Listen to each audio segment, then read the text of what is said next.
আসসালামু আলাইকুম বন্ধুরা, কেমন আছেন সবাই? আমি আলহামদুলিল্লাহ ভালো আছি। আপনাদের সামনে যে ভিডিওটা নিয়ে আসলাম সেটা হলো, আমার সামনে যে বোর্ডটা দেখতে পাচ্ছেন এটা কিন্তু অনলি 4টা ট্রানজিস্টর দিয়ে করা। তো এটার একটা ছোট্ট করে একটা রিভিউ আমি ফেসবুকে আপলোড করছিলাম, সাউন্ড টেস্ট ভিডিও। তো এটার একটু ফিউচারগুলো আমি আলোচনা করি।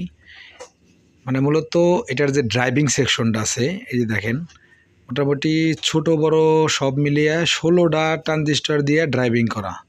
তার মানে অনেক একটা হার্ড একটা ড্রাইভিং করা। এখানে দেখেন লেখা আছে RMS পাওয়ার 400 ওয়াট। এখন আপনি বলতে পারেন যে 4টা ট্রানজিস্টর দিয়ে 400 ওয়াট হয় কীভাবে? এটা কিন্তু প্রশ্ন থাকে। এটা আমিও বলবো, আপনারা দয়া করে একটু প্রত্যেকটা ট্রানজিস্টরের ডাটা শিট গুগল থেকে দেখে নেবেন যে পার ট্রানজিস্টর কত ওয়াট করে। আমরা জানি যে একটা ট্রানজিস্টর 50 ওয়াট করে, সেটা আমাদের ড্রাইভিংয়ের উপরে নির্ভর করে। আমরা যদি ড্রাইভিংটা স্ট্রং করতে পারি তাহলে একটা ট্রানজিস্টর থেকে প্রায় 150 ওয়াট করে আউটপুট বের করা সম্ভব, যদিও এটার কিছুটা লস আছে।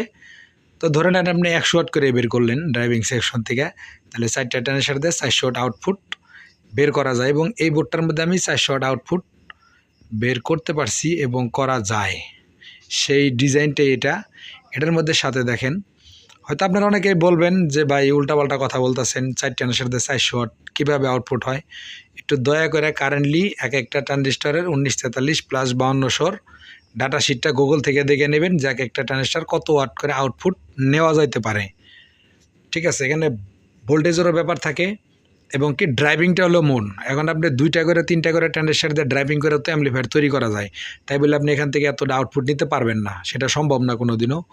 আচ্ছা গেল, এখানে স্পিকার প্রোটেকশনের জন্য একটা রিলে ব্যবহার করা হয়েছে। সেটা যদি আপনি স্পিকার চলন্ত অবস্থায় যদি আপনার স্পিকারের আউটপুট শর্ট করে দেন, রিলেটার সাথে সাথে বন্ধ হয়ে যাবে, আপনাকে ন্যানো সেকেন্ডের মধ্যে এটা বন্ধ করে দেবে। আর এখানে দেখেন সিগন্যাল, পাওয়ার এবং ক্লিপ 3টা LED ইন্ডিকেটার দেওয়া আছে। আর যে ডিসি ভোল্টেজের ক্ষেত্রে এখানে 2টা ফিউজ ব্যবহার করা হয়েছে। এই দেখেন এখানে 2টা ফিউজ কিন্তু ব্যবহার করা হয়েছে ডিসি ভোল্টেজের ক্ষেত্রে। আর এই বোর্ডটা খুব শীঘ্রই আমাদের কাছে পাবেন, আমরা খুব শীঘ্রই আপনাদেরকে দিতে পারবো। এটার পিসিবি অলরেডি তৈরি হয়ে গেছে, এই মালটা কিন্তু স্যাম্পল করা হয়েছিল, তবে এক্সচেঞ্জে এটা কমপ্লিট হয়ে গেছে। নেক্সটে আমাদের ভিডিওতে আপনাদেরকে জানিয়ে দেওয়া হবে যে পিসিবি রেডি আছে। ধন্যবাদ, সবাই ভালো থাকবেন।